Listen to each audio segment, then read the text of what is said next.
नमस्कार. संघर्ष वृत्तवाहिनीमध्ये आपलं स्वागत.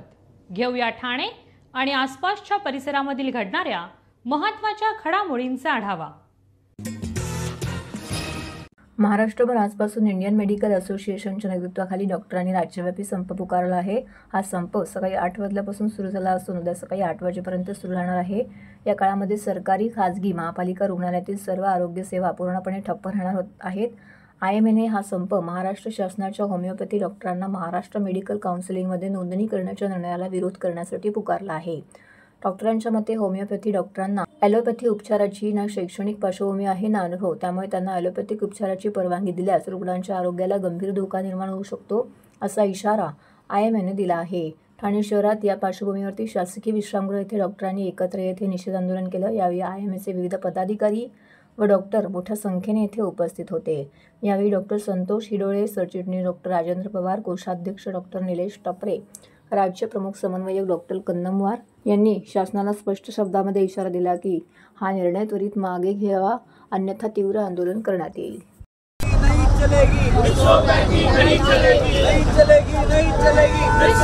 हाथ वरती करा, हाथ वरती करा.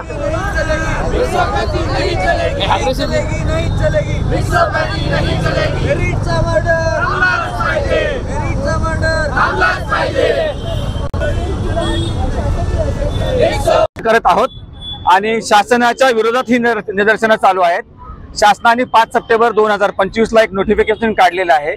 ज्या नोटिफिकेशन प्रमाणे BHMS होमिओपॅथी डॉक्टर्स आहेत ज्यांनी CCMP कोर्स केलाय अशा डॉक्टरांना त्यांची स्वतःची होमिओपॅथी काउन्सिल असताना, ज्याच्यामध्ये ते ऑलरेडी रजिस्टर्ड आहेत आणि प्रॅक्टिस करत आहेत, असे असताना सुद्धा आमच्या काउन्सिलमध्ये म्हणजे ॲलोपॅथिक डॉक्टरांची काउन्सिल महाराष्ट्र मेडिकल काउन्सिलमध्ये रजिस्ट्रेशन दिलं जाण्याचा घाट घातलेला आहे आणि त्यांना ॲलोपॅथीची प्रॅक्टिस अलाउ केली जात आहे. त्याच्या विरोधामध्ये आम्ही संपूर्ण राज्यभर हे आंदोलन करत आहोत. इंडियन मेडिकल असोसिएशन जी जगातली सर्वात मोठी डॉक्टरांची संघटना आहे, त्या संघटनेने हे हातामध्ये घेतलेलं आहे आणि आमचे यंगर जनरेशनचे जेवढे काही असोसिएशन आहेत, MAD आहे, ASMI आहे, MSRD आहे, सेंट्रल मॅग्मो आहे, MSMT आहे, सेंट्रल MAD आणि सगळे speciality organisation API, IAP, ASI त्या सगळे असोसिएशन जॉईन झालेले आहेत आणि हा 24 तासासाठी आम्ही बंद संपूर्ण राज्यभर पाळत आहोत. आमची साधी मागण्या नाही आहेत. आमची एकच मागणी आहे की त्यांना त्यांची काउन्सिल आहे, त्यांना त्यांची प्रॅक्टिस करू द्या. त्यांची पॅथी होमिओपॅथी आहे. जसे BMS डॉक्टर त्यांची आयुर्वेदाची प्रॅक्टिस करतात, डेंटल डॉक्टर त्यांची प्रॅक्टिस करतात, तसं त्यांची प्रॅक्टिस करू द्या. युनानी डॉक्टर युनानीची प्रॅक्टिस करतात, तसं होमिओपॅथीना होमिओपॅथीची प्रॅक्टिस करू द्या. आमच्या महाराष्ट्र मेडिकल काउन्सिलमध्ये त्यांना रजिस्ट्रेशन दिलं नाही पाहिजे. मी डॉक्टर सचिन पाटील, सेंट्रल MADचा अध्यक्ष. सर्वप्रथम या गोष्टीचा जाहीर निषेध करतो. जे शासनाने चालू केलं रजिस्ट्रेशन 5 तारखेच्या नोटिफिकेशन, ते आजवर सर्वात आजवर थांबवलं पाहिजे. आणि शासन जे आरोप करते की ग्रामीण भागामध्ये डॉक्टर्स नाहीत, तर आज आमचे कलिग्स पार अलिबागपासून गडचिरोलीपर्यंत वर्किंग आहेत. मी स्वतः या आरोपाचा निषेध करण्यासाठी कारला PSCला व्हिजिट करून स्वतः मी 2 दिवसापूर्वी निषेध केलेला आहे. तर हा आरोप एकदम चुकीचा आहे. फक्त बॉन्ड सरकार बॉन्ड कॅन्सल करणार MBBS डॉक्टर आहेत आणि जर सरकार मान्य करत नसेल तर आम्ही आंदोलन आमचं अजून तीव्र करू. इतके झालेत की बॉन्ड करण्यासाठी MBBS झाल्यानंतर बॉन्ड करण्यासाठी जागा नसल्यात, जागा नाही आहेत. या कारणामुळे राज्य शासन बॉन्ड डिसमिस करण्याच्या ह्याच्यात आहे. तर जेव्हा असे निर्णय शासन घेत आहे की जागा नाही आहेत म्हणून बॉन्ड कॅन्सल करतायत, तर शासनाची ही भूमिका जी आहे की जागा MBBS डॉक्टर नाही आहेत आणि त्यामुळं BHMS डॉक्टर्स देण्यात यावे, ही अत्यंत चुकीची भूमिका आहे. आणि त्याचा आम्ही MAD, MSRDA, FEMA, FORDA या सगळ्या संघटनेमार्फत आणि सगळ्या कनिष्ठ आणि वरिष्ठ निवासी डॉक्टरांमार्फत जाहीर निषेध करतो. सर्व नागरिकांना आवाहन करण्यात येत आहे की सध्या डासांमार्फत पसरणाऱ्या डेंग्यू या आजाराचा प्रसार रोखण्यासाठी प्रत्येकाने पुढील प्रमाणे कार्यवाही करावी. डेंग्यू आजार एडिस इजिप्ती हा डास चावल्याने होतो. या डासांची पैदास साचलेल्या किंवा साचवलेल्या स्वच्छ पाण्यामध्ये होते. 8 दिवसांपेक्षा जास्त दिवस पाणी उघडे व साचून राहिल्यास त्यात डास अंडी घालतात. अंड्यांच्या अळ्या तयार होऊन पुढे डास तयार होतात. यासाठी आपल्या घरातील पाणी साठे, उदाहरणार्थ बॅरल्स, पिंपे, टाक्या, हौद, रांजणे इत्यादी दर आठवड्याला रिकामे करून घासून पुसून कोरडे करून पुन्हा भरावे. 1 दिवस कोरडा दिवस म्हणून पाळावा. पाणी साठ्यांना घट्ट झाकणे बसवावीत किंवा जुनी साडी, चादर, धोतर यांनी बांधून झाकून ठेवावीत, म्हणजे डास त्यात जाऊन अंडी घालणार नाहीत. घराच्या गच्चीवर, आजूबाजूला, अंगणात कोठेही पाणी साचू देऊ नये. भंगार सामान उघड्यावर टाकू नये. उदाहरणार्थ टायर्स, प्लास्टिक सामान, कुंड्या, टाकाऊ वस्तू इत्यादी. अशा सामानात पावसाचे पाणी साठून त्यात डेंग्यूच्या डासांची पैदास होते. घरातील कूलर्स, फ्रीजच्या पाठीमागील ट्रे हे देखील वेळोवेळी कोरडे करावेत. लक्षात ठेवा, नुसत्या फवारणीने डास घनता कमी होत नाही, तर त्यासाठी डास पैदास ठिकाणे नष्ट करणे ही आपल्या सर्वांची जबाबदारी आहे. कोणताही ताप अंगावर न काढता जवळच्या शासकीय रुग्णालयात मोफत औषधोपचार घ्या. अशा प्रकारे नागरिकांनी सहकार्य केल्यास डेंग्यूचा प्रसार रोखणे सहज शक्य आहे.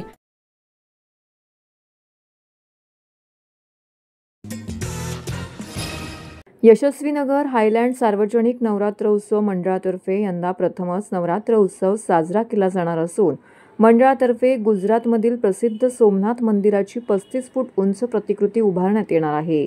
त्याचबरोबर उत्सवाच्या परिसरात आकर्षक रोषणाई, दररोज नवचंडी यज्ञासह विविध धार्मिक सांस्कृतिक कार्यक्रम पार पडतील, अशी माहिती भाजपचे आमदार व मंडळाचे प्रमुख मार्गदर्शक संजय केळकर यांनी दिली आहे. यावेळी मंडळाचे संस्थापक अध्यक्ष, भाजपचे ब्रह्मांड बाळकू मंडळ अध्यक्ष निलेश पाटील यांची उपस्थिती होती. शारदीय नवरात्र उत्सवाच्या निमित्ताने यशस्वीनगर हायलँड ढोकाळी परिसरातील नागरिकांच्या वतीने यंदा यशस्वीनगर हायलँड सार्वजनिक नवरात्र उत्सव मंडळाची स्थापना करण्यात आलेली आहे. मंडळाचे संस्थापक अध्यक्ष निलेश पाटील यांची निवड झाली आहे. त्यानंतर हायलँड सोसायटी लगतच्या मैदानात यंदा प्रथमच भव्य स्वरूपामध्ये सार्वजनिक नवरात्र उत्सव भरवला जाणार आहे. 22 ते 2 ऑक्टोबरपर्यंत होणाऱ्या नवरात्र उत्सवाला मुख्यमंत्री देवेंद्र फडणवीस, उपमुख्यमंत्री एकनाथ शिंदे यांच्यासह विविध नेते मान्यवरांना निमंत्रित करण्यात आलं आहे. मंडळाने पहिल्याच वर्षी भव्य देखावा साकारण्याचं ठरवलं असून गुजरातमधील सोमनाथ मंदिराची प्रतिकृती उभारण्यात येत आहे. पुण्यश्लोक अहिल्यादेवी होळकर यांनी सोमनाथ मंदिराचा जीर्णोद्धार केला होता. त्याचे यंदा त्रिशताब्दी वर्ष सुरू असून या देखाव्यातून अहिल्यादेवींच्या कार्याविषयी कृतज्ञता व्यक्त केली जाईल. पुण्यातील दगडूशेठ हलवाई, मुंबईतील फोर्टचा राजा मंडळाच्या गणेशोत्सवातील कला दिग्दर्शक ओमकार गुरव यांच्याकडून हा देखावा साकारण्यात आलेला आहे. उत्सवानिमित्त संपूर्ण यशस्वीनगर ढोकाळी परिसरात आकर्षक रोषणाई केली जाईल. तसेच भव्य झुंबर व स्वागत कमान उभारली जाईल. 22 सप्टेंबर रोजी देवीच्या स्थापनेआधी नगर परिक्रमा केली जाणार असून त्यामध्ये 500 ते 600 भाविकांची उपस्थिती असेल. त्यानंतर नाशिक येथील प्रसिद्ध वेशास्वरसम मुकुंद शास्त्री मुळे यांच्या हस्ते देवीची प्राणप्रतिष्ठापना केली जाईल. तसेच दररोज नवचंडी यज्ञ केला जाईल. दररोज विविध सांस्कृतिक कार्यक्रम होणार असून धार्मिक कार्यक्रमांमध्ये गोंधळींची उपस्थिती देखील असेल. रास गरबा देखील या ठिकाणी भरवण्यात येणार आहे, अशी माहिती आमदार संजय केळकर यांनी दिली आहे. यशस्वीनगर हायलँड सार्वजनिक उत्सव मंडळ यांचं नवरात्र साजरा करण्याचं हे पहिलंच वर्ष आहे. याचे संस्थापक, याचे अध्यक्ष निलेश पाटील यांच्या नेतृत्वाखाली हे मंडळ कार्यरत आहे आणि त्यांच्या संकल्पना अशी आहे की या भागामध्ये अशा प्रकारचा नवरात्रोत्सव की ज्याच्यामध्ये देखावा पण असेल, धार्मिक पण असेल, प्रचंड मोठी रोषणाई देखील असेल आणि गरबा पण असेल आणि या लोकांना त्या निमित्ताने इथल्या रहिवाशांना, नागरिकांना एक त्यांचा हक्काचा, सर्वांचा असा उत्सव मिळेल या संकल्पनेतून हा उत्सव राहणार आहे. अहिल्यादेवी होळकरांचं त्रिशताब्दी वर्ष आहे. सोमनाथ मंदिराचा देखील त्या ठिकाणी अहिल्यादेवी होळकरांनी जीर्णोद्धार केला होता. अनेक मंदिरांचा जसा जीर्णोद्धार केला, घाटांचा केला, तर म्हणून पहिलं वर्ष असल्यामुळे सोमनाथ मंदिराचा देखावा हा मोठे त्याच्यामधले कारागीर आहेत की ज्यांनी दगडूशेठ हलवाई असेल, फोर्ट भागातला फोर्टचा राजा असेल, याच्यामध्ये ज्यांचा सहभाग आहे त्यांच्या माध्यमातून हा देखावा आपण उभारला जातोय. नवचंडी यज्ञ देखील 9 दिवस भाविकांसाठी या ठिकाणी उपलब्ध आहे आणि गरबा आहे, निरनिराळ्या धार्मिक सांस्कृतिक कार्यक्रमाचं आयोजन या निमित्ताने आहे. परंतु या सगळ्या यशस्वीनगर, हायलँड, बाळकूम सगळ्या भागामध्ये लोकांनी उभा केलेला उत्सव, त्याचं निमित्त जे आहे ते निलेश पाटीलच्या नेतृत्वाखालची आमची सगळी मंडळी असतील. तर असं त्याचं जर स्वरूप निर्माण झालं तर पार्टिसिपेशन लोकांचं राहणार आहे आणि त्या माध्यमातून हा उत्सव साजरा होणार आहे. त्याची तयारी अतिशय जोरात सुरू आहे आणि या माध्यमातून एक मला असं वाटतं की संबंध ठाणे शहरामधल्या लोकांना देखील या ठिकाणी एक आकर्षणाचं एक ठिकाण नवरात्रोत्सवाच्या निमित्ताने हे निश्चितपणे ठरेल असा मला एक विश्वास वाटतो. नमस्कार. यशस्वीनगर हायलँड सार्वजनिक उत्सव मंडळातर्फे यावर्षी आम्ही सार्वजनिक नवरात्र उत्सव या हायलँड परिसरात मोठ्या संख्येने आणि मोठ्या भाविकांच्या उपस्थितीत साजरा करतोय. आज ह्या मागची संकल्पना एवढीच होती की ह्या विभागाचा जर आपण विचार केला तर आमच्याकडे एवढ्या टोलेजंग इमारती झालेल्या आहेत, त्याच्यामध्ये राहणारे नागरिक वाढलेले आहेत, परंतु इथे त्या नागरिकांना धार्मिक कार्यक्रम असतील किंवा उत्सव असतील तर याच्यासाठी ठाणे शहरामध्ये जावं लागायचं किंवा ठाणे शहराच्या बाहेर जावं लागायचं. तर ही संकल्पना आम्ही साहेबांसमोर ठेवली की साहेब आमच्या विभागात देखील असा कार्यक्रम करण्याचे आम्ही योजले आहे आणि या विभागाच्या सर्व पालक कर्तव्य म्हणून आपण स्वीकारलेला असताना आज आपण आमदार इथे आहात, तर आपल्या आशीर्वादाने आणि मार्गदर्शनाने आम्हाला इथे कार्यक्रम करण्याच्याबद्दल आपण ऊर्जा द्यावी. साहेबांनी पाठबळ दिल्यानंतर आम्ही आमच्या मंडळातनं जर पाहिलं तर आमच्या मंडळामध्ये यशस्वीनगर असेल, हायलँड असेल, रुणवाल असेल, कैलाशनगर असेल, या सगळ्या विभागातनं बाळकूम, ब्रह्मांड या सगळ्या विभागातनं आमचे पदाधिकारी या मंडळामध्ये आहेत. याच्या मागची संकल्पना एवढीच आहे की आज जर पाहिले तर आम्ही सर्वपक्षीय म्हणजे याच्यामध्ये काही साहेब शिवसेनेचे देखील पदाधिकारी आहेत, काही दुसरे, म्हणजे हे न ठेवता एक धार्मिक कार्यक्रमासाठी एकी कशी दाखवली जाते तर या निमित्ताने आम्ही एक आलेलो आहोत. आणि मोठ्या स्वरूपात आज जर कार्यक्रमाचं स्वरूप पाहिलं आपण तर आमची कार्यक्रमाची सुरुवात ही नगर परिक्रमा करून, म्हणजे आमची जी माता आमच्या जवळ येणार आहे तर ह्या पूर्ण विभागामध्ये तिची नगर परिक्रमा करून आम्ही इथे त्यांची स्थापना करणार आहोत.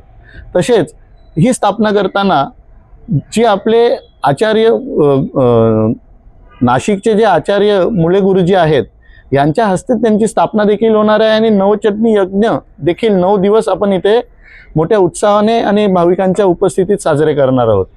तसेच जर आपण पाहिलं तर इथे म्हणजे मला आठवतो साहेब आम्ही छोटे असताना ठाण्याला कशाला जायचं तर लाइटिंग बघायला जायचं आहे म्हणून आम्ही तिथे घरी बोललं जायचं. तर ह्या लाइटिंगचं आकर्षण खूप जास्त असल्या कारणाने पूर्ण हायलँड रस्ता हा जर तुम्ही पाहिलं तर आयकॉनिक होणार आहे का ह्या नवरात्रमध्ये रोषणाई, विद्युत रोषणाई ही मोठ्या प्रमाणात आपण तिथे करणार आहोत. आणि लेटेस्ट म्हणजे त्याच्यामध्ये साहेब जर पाहिलं आपण तर 60 बाय 60 फुटाचं आमचं फक्त त्याच्यामध्ये झुंबरच बनवलेलं आहे आम्ही. म्हणजे मला वाटतं ठाण्यामध्ये पहिल्यांदाच असं एवढ्या मोठ्या स्वरूपातला झुंबर देखील आपण बनवत आहोत. आणि जर आतमध्ये पाहिलं तर देवीची तिथे स्थापना होणार आहे, त्या ठिकाणी आपण सोमनाथ मंदिराची प्रतिकृती बनवण्याचा मानस ठेवलेला आहे आणि त्या स्वरूपातले आमचे काम देखील चालू आहे. ह्या कार्यक्रम करताना आम्हाला बऱ्याच अडचणी आल्या, पण साहेब जेव्हा आमच्या जोडीला असतात आणि मातेचा आशीर्वाद असतो तर मला वाटत नाही का आम्हाला कोणी थांबू शकत आहे आणि त्याच स्वरूपातने आम्ही पुढे जातोय. आणि साहेब तुम्हाला शब्द देतोय की आज जसा कार्यक्रम होतोय भविष्यात देखील याच्यापेक्षा मोठ्या उत्साहात आम्ही हा कार्यक्रम इथे साजरा करण्याचा मानस ठेवलेला आहे.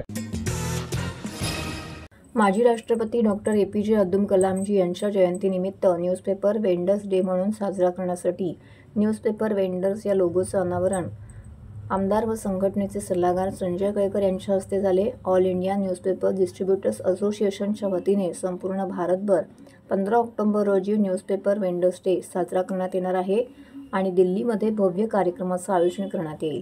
या अनावरण प्रसंगी दत्ता घाडगे, विवेक इसामे, जितेंद्र क्षीरसागर, निलेश कदम, नितीन साव, प्रदीप बिडलान, कृपाळ कांबळे, तेजस बनसोडे उपस्थित होते. नमस्कार. 15 अक्टूबर ये हमारा न्यूज़पेपर वेंडर्स डे रहता है. All India newspaper distributor association के माध्यम से पूरे देश में 2018 से ये मनाया जाता है और सभी को मालूम है कि पूरे देश में करोड़ों न्यूज़पेपर के विक्रेता है और उनका संगठन जो है वो इसके माध्यम से हो रहा है. महाराष्ट्र में तो हमने कल्याणकारी मंडल की भी शासन के माध्यम से स्थापना की. महाराष्ट्र की जो वृत्तपत्र संगठना है उसके माध्यम से हमने शासन को बार बार अपील किया और गत साल ही इसकी स्थापना हुई. ये न्यूज़पेपर वेंडर्स डे जो है वो दिल्ली में बहुत जोर शोर से उत्साह से मनाया जाने वाला है 15 अक्टूबर को. क्योंकि 15 अक्टूबर जो न्यूज़पेपर वेंडर्स डे मनाया जाता है, इसी दिन हमारे भूतपूर्व स्वर्गीय डॉक्टर अब्दुल कलाम जी, इनका जन्मदिन भी इसी दिन है। और ये वृत्तपत्र विक्रेताओं को रिलेट करते हैं अब्दुल कलाम जी। बचपन में उन्होंने इस व्यवसाय में भी काम किया था और इसीलिए हम ये कोशिश भी हमारी हमेशा शुरू है। मुझे विश्वास है कि 15 अक्टूबर को वृत्तपत्र विक्रेता दिन करके अधिकृतता से केंद्र सरकार के माध्यम से ये अगर सूची में लाया जाए और ये डिक्लेयर किया जाए तो बहुत बड़ी खुशी जो है वो हमारे वृत्तपत्र विक्रेताओं को रहेगी। इसीलिए 15 अक्टूबर को ये वृत्तपत्र विक्रेता दिन के लिए आप शुभकामनाएं दीजिए। हमारे इस गरीब वृत्तपत्र विक्रेता को ताकत दीजिए, उसको कार्यक्षमता बढ़ाने के लिए आप भी सहयोग कीजिए। आज इस लोगों का भी अनावरण यहाँ हुआ है और देश भर में भी इसका अनावरण होगा और मैं चाहता हूँ कि 15 अक्टूबर ये बहुत जोर शोर से मनाया जाए। आप भी इसमें सम्मिलित हो, ऐसी मैं आपको प्रार्थना करता हूँ। धन्यवाद, नमस्कार। संपूर्ण महाराष्ट्राचे श्रद्धास्थान आणि शिवसैनिकांच्या हृदयात स्थान असलेले धर्मवीर आनंद दिघे साहेब यांच्या विरोधात खासदार संजय राऊत यांनी केलेल्या बेताल वक्तव्याचा ठाण्यामध्ये तीव्र शिंदेंच्या शिवसेनेकडून निषेध व्यक्त करण्यात आलेला आहे। राऊत यांच्या या वक्तव्यामुळे ठाण्यासह राज्यभरातील शिवसैनिक आणि सर्वसामान्य नागरिकांमध्ये संतापाची लाट उसळली आहे। ठाण्यातील शेकडो शिवसैनिकांनी मोठ्या संख्येने एकत्र येत आक्रमक आंदोलन केले। या आंदोलनादरम्यान शिवसैनिकांनी संजय राऊत यांच्या प्रतिमेला जोडे मारून आपला रोष व्यक्त केला। एवढंच नाही तर पुतळ्यांचं दहन करून संताप देखील व्यक्त केला आहे। यावेळी शिवसैनिकांनी घोषणाबाजी करत राऊत यांनी तातडीने माफी मागावी अशी जोरदार घोषणाबाजी केली। शिवसैनिकांचं म्हणणं आहे की धर्मवीर आनंद दिघे यांच्याविषयी कोणतेही अपमानास्पद वक्तव्य सहन केलं जाणार नाही। राऊत यांच्या वक्तव्यामुळे केवळ शिवसैनिकांच्याच नाही तर संपूर्ण महाराष्ट्रातील जनतेच्या भावना दुखावल्या आहेत। दरम्यान आंदोलनाच्या पार्श्वभूमीवरती ठाणे पोलिसांनी मोठा बंदोबस्त ठेवत परिस्थिती नियंत्रणात आणण्याचा प्रयत्न केला। पोलिसांच्या तंगड्या उपस्थितीत शिवसैनिकांचा आक्रोश कायम होता। या घटनेमुळे ठाणे परिसरात तणावपूर्ण वातावरण निर्माण झालं आहे। ठाणे विधानसभा शहर प्रमुख, लोकसभा संपर्क प्रमुख मनोज शिंदे, माजी महापौर मनोहर गाडवे, युवा सेना समन्वयक नितीन लांडगे, शाखा प्रमुख निखिल बुरजुडे, वंदना डोंगरे, पूजा लोंढे, किरण जाधव, बाळा गवस यांसह अनेक शिवसेनेचे पदाधिकारी, युवा सैनिक येथे उपस्थित। हिंदू हृदय सम्राट सरसन्मती बाळासाहेब ठाकरे हे संपूर्ण भारताचे हिंदू हृदय सम्राट होते आणि त्यांच्याविषयी कोणाच्याही मनात म्हणजे ते सर्व हिंदू जनांचे, मराठी माणसाचे जनकच होते, म्हणजे त्यांच्याविषयी काही कोणाचं नाही। परंतु आज संजय राऊत हे महाराष्ट्रातले एक नारद मुनी आहेत। आग लावायचे धंदे करायचे, शिवसेनेला शिवसेनेमध्ये भांडणं लावायची, काहीतरी मुंबई महापालिका हातून निसटून चालली आहे। त्याच्यामुळे त्यांनी काहीतरी कार्यकर्त्यांमध्ये संभ्रम निर्माण करायचा, हे धंदे संजय राऊतांचे चाललेले आहेत। संजय राऊतांच्या बाबतीत काय सांगायचं, संजय राऊत नेहमी काहीतरी निगेटिव्ह पसरवत असतात। दिघे साहेबांच्या बद्दल गेले दिघे साहेब जाऊन आज 25 वर्ष 2001 साली दिघे साहेब गेले, त्यावेळी मातोश्रीला दिघे साहेबांबद्दल पोटशूळ होतं आणि आज पण दिघे साहेबांबद्दल त्यांना पोटशूळ आहे। हे त्यांच्या वक्त्यावरून दिसतच आहे ना, का त्यांना आता हे आठवायला पाहिजे। आज दिघे साहेब जाऊन 25 वर्ष झाली तरी पण तुम्हाला त्यांच्याविषयी पोटशूळ आहे। पण ज्यावेळेला जिवंत होते त्यावेळेला किती प्रमाणात मोठं पोटशूळ होतं, त्यांना अनेक प्रकारे त्यांना त्रास देण्याचं काम ही संजय राऊत आणि कंपनी करत होती। का दिघे साहेबांचं काम एवढं मोठं होतं, कार्य एवढं मोठं होतं की प्रत्येकाच्या घराघरामध्ये मनामनामध्ये दिघे साहेब आहेत आणि शिंदे साहेब त्यांच्या पावलावर पाऊल ठेवून काम करतायत। बाळासाहेबांच्या विचारांनी शिवसेना चालवत आहेत। तुम्ही शिवसेना विकली काँग्रेस आणि राष्ट्रवादीला, तिथे अपयश आलं, पण आता काहीतरी करायचं, काहीतरी पुढे सोडायच्या आणि लोकांना संभ्रम निर्माण करायचा, हे संजय राऊतांचं काम आहे। बाकी काय मला राजन विचारांना एकच प्रश्न आहे, केदार दिघेला एकच प्रश्न आहे की तुम्ही संजय राऊतांचा निषेध करणार का? तुम्ही संजय राऊतांच्या विषयी तुम्ही काय बोलणार का? राजन विचार यांनी स्वतः दिघे साहेबांचे शिष्य समजतात स्वतःला. मग राजन विचारे त्यांच्याबद्दल संजय राऊतांच्या बद्दल त्यांचा निषेध व्यक्त करणार का ते? दिघे साहेबांचा मुद्द्यावरून राजकारण तुम्ही करू नका. दिघे साहेबांचं नाव हे ठाण्यातल्या प्रत्येक नागरिकाच्या मनावर कोरलेलं आहे. त्याच्यामुळे तुम्ही कितीही दिघे साहेबांचं नाव खाली पाडण्याचा प्रयत्न केला तरी दिघे साहेबांचं नाव हे ठाण्याच्याच नाही तर महाराष्ट्राच्या जनतेच्या मनात कोरलेलं आहे.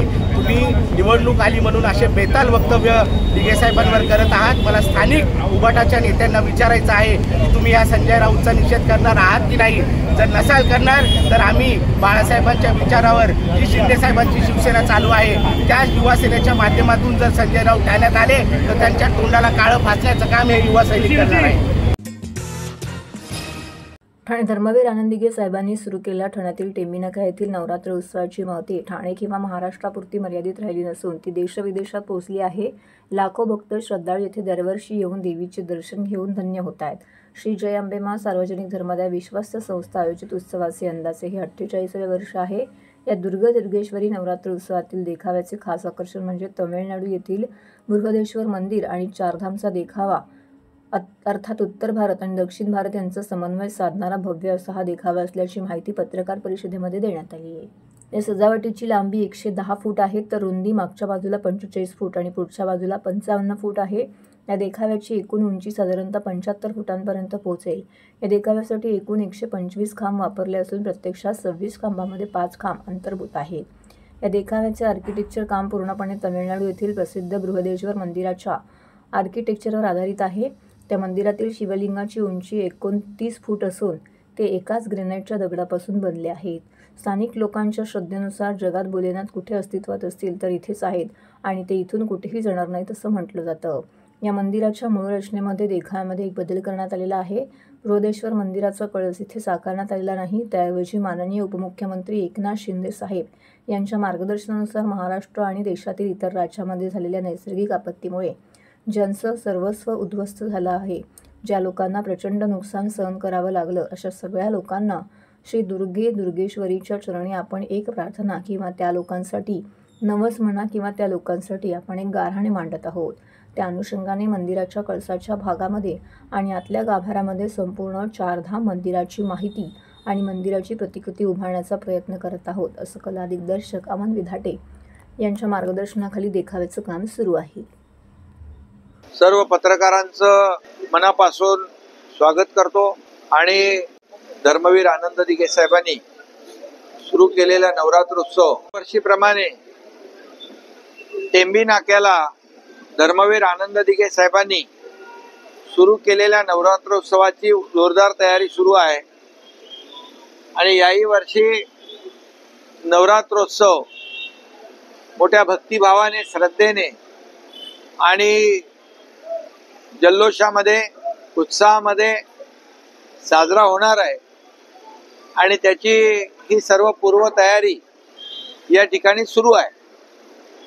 खरं म्हणजे धर्मवीर आनंद दिघे साहेबांनी सुरू केलेला हा नवरात्रोत्सव हा फक्त महाराष्ट्रात नाही, देशात नाही तर जगभरामध्ये याची कीर्ती पसरली आणि आपण देशात जगभरात कुठेही गेलात तरी अंबे मातेची जो फोटो आहे, जो मुखवटा आहे, तो आपल्याला पाहायला मिळतो.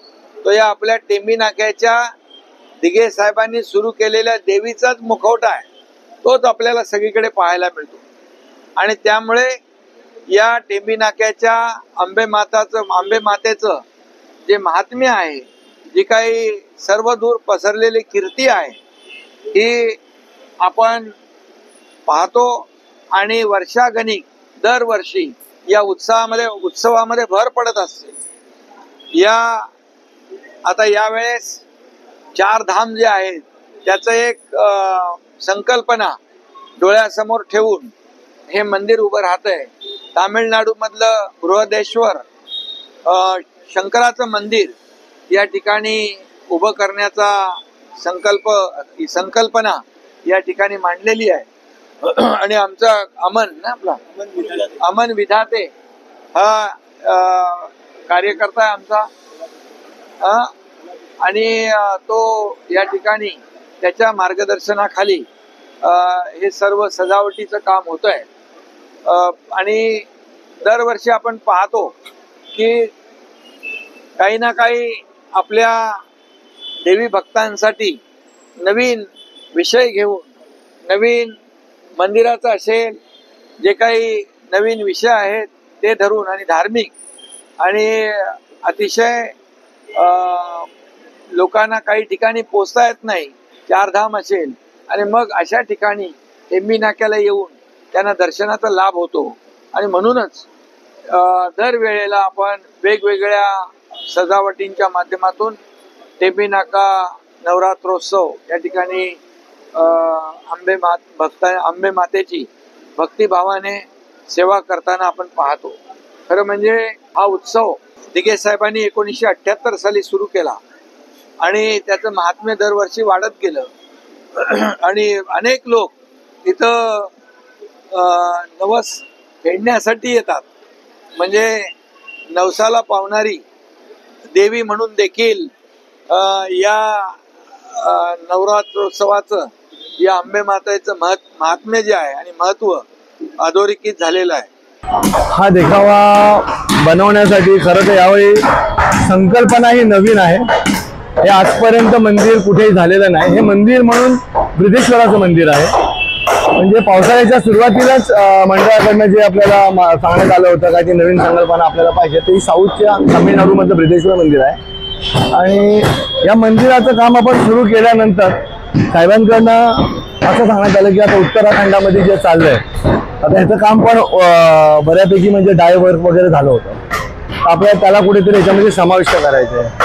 मग त्यानुसार दक्षिण ते उत्तर भारत असा हा एकंदरीत काय म्हणतात ते आपण एकंदरीत केलेली संकल्पना आहे. याच्यामध्ये वैशिष्ट्य असं आहे की मंदिर जरी बृहदेश्वर तामिळनाडूतलं असलं तरी या मंदिरामध्ये आपण ज्या म्हणतात ती माहिती देणार आहे किंवा ज्या वस्तू आपण याच्यामध्ये संमेलित करणार आहे त्या चारधाम मंदिराच्या सगळ्या युद्धगिरीत असणार आहेत. तर या मंदिरामध्ये चारधामची पूर्ण माहिती आपल्याला लोकांना देता येणार आहे आणि चारधाम आपण बाहेर गेटवर पण लावणार आहे. बृहदेश्वर मंदिरामधले जे शिवलिंग आहे ते एका स्टोनमध्ये एका दगडात बनलेलं आहे. त्याची उंची 29 फूट आहे. एवढं मोठं शिवलिंग त्या मंदिरामध्ये भगवान शंकरांच्या रूपामध्ये तिथे अस्तित्वात आहे. अजूनही शिव तिथे असतात असं तिकडच्या लोकांची मान्यता आहे. आणि अखंड ग्रेनाईटमध्ये बनलेलं हे शिवलिंग आहे. हे या मंदिरातली खासियत आहे. या मंदिरामध्ये तुम्ही बघता हे पंचखांब मिश्रित असा एक खांब अशा 5 खांबांची जी सजावट आहे हे खांब तिकडचं अजून एक वैशिष्ट्य आहे. आपण ते इथे सजावटीमध्ये लावतोय. तर हे होतं संघर्ष वृत्तवाहिनीचं आजचं बातमीपत्र. उद्या पुन्हा भेटू याच वेळी याच ठिकाणी ताज्या घडामोडींसह. तोपर्यंत नमस्कार.